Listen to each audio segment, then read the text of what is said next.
Bonjour à tous et j'espère que vous allez bien. C'est le général Alligator. Les États-Unis sont un pays où tout va vite.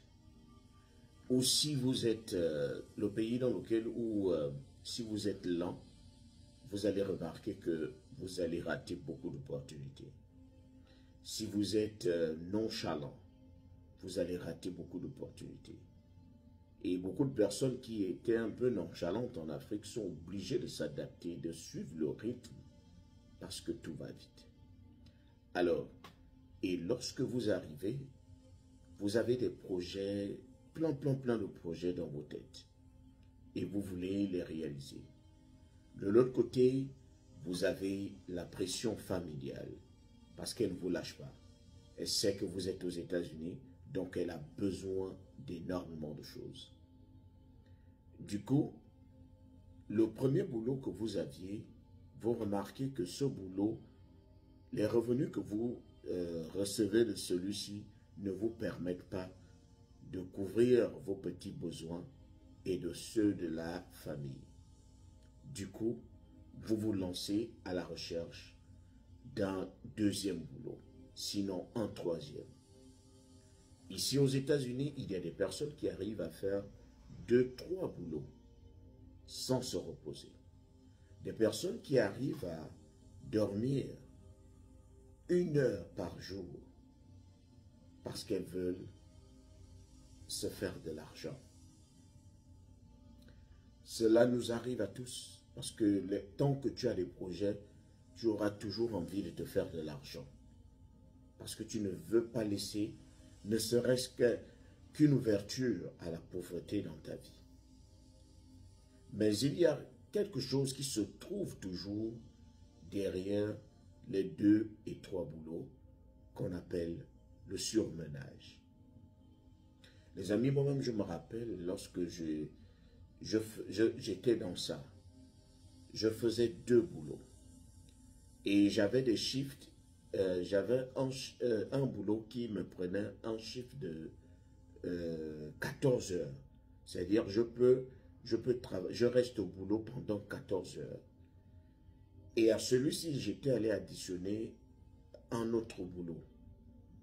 Et ce boulot-là, il fallait que je commence à 9 heures.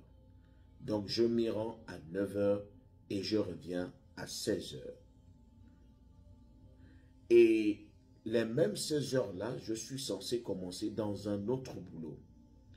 Donc, je n'ai vraiment pas le temps. Et j'avais fait cela pendant 1 semaine, 2 semaines, 3 semaines. Je commençais à sentir le poids du surmenage.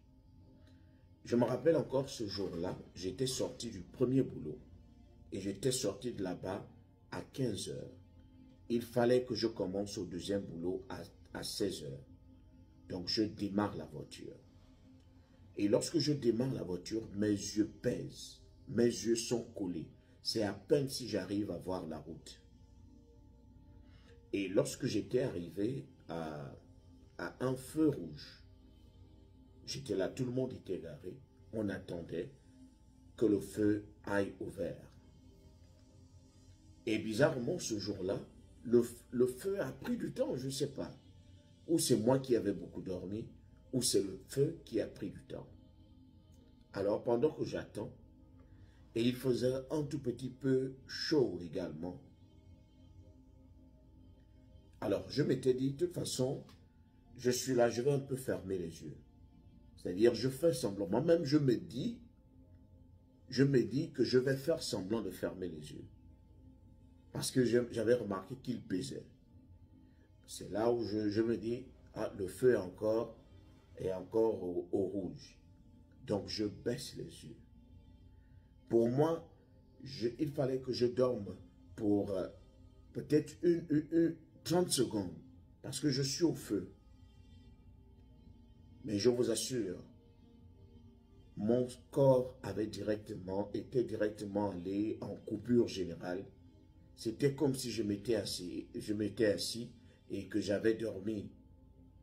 J'avais immédiatement senti le poids de la fatigue. Et à ce feu rouge-là, j'avais fermé les yeux. Mais ce n'était plus pour 30 secondes.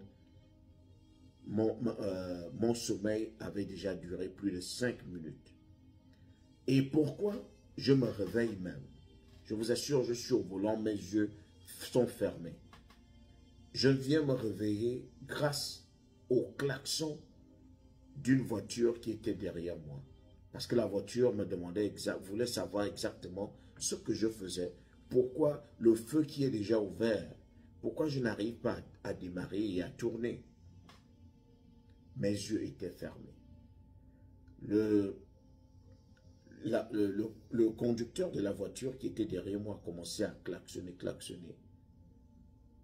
C'est là où je me réveille en sursaut parce que j'avais entendu le bruit. Et quand je reprends le volant, je tourne. J'arrive à mon deuxième boulot. Et je vous assure, j'ai senti la pression sur moi.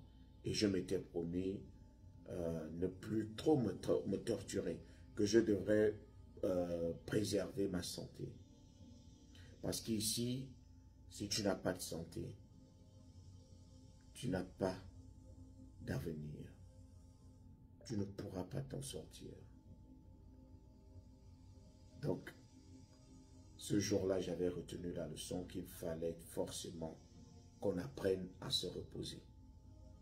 1 heure par jour, ce n'est pas bien. Apprenez à vous accorder du temps de repos, du temps où vous êtes un peu calme. C'est-à-dire, vous choisissez un endroit, vous réfléchissez calmement. Il y a trop de stress ici. Il y a trop de stress. Tu postes même une vidéo, mais quelqu'un va venir commenter et t'insulter. Donc il y a énormément de stress en Amérique. Il faut toujours avoir quelqu'un qui sache faire quelque chose pour que vous vous sentiez à l'aise, pour que vous ne vous sentiez pas renfermé. Parce qu'il faut apprendre à s'ouvrir. Il faut apprendre à parler à de nouvelles personnes, à partager son expérience et vous allez aussi apprendre des autres. C'est très très important. Accordez-vous du temps de repos et du temps pour vous divertir. C'était le général.